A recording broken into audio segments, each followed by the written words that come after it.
In this video, I'm going to be showing you how you can add music to your Instagram Reels videos. Okay, so to create an Instagram Reel, you can see the Reels icon at the bottom in the center of the screen. Go ahead and tap on the Reels icon.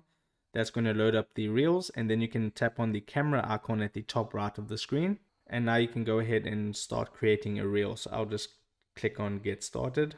And now you can go ahead and record your Reel, but to add the music first, you can see on the left hand side there's different options. It says 15 seconds there at the top. Then the next one is music icon. Tap on the music icon, and then you can go ahead and select from all these different songs that you see in this list, or you can go ahead and tap on the search bar and search for any music that you would like.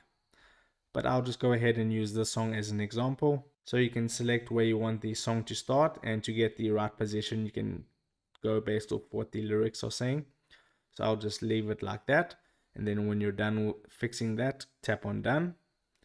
That's going to go ahead and add that specific song into your Instagram Reels, and then while it's playing you can go ahead and record your Reels video. So if this video helped you out, make sure to hit the like button and subscribe for more. Take care.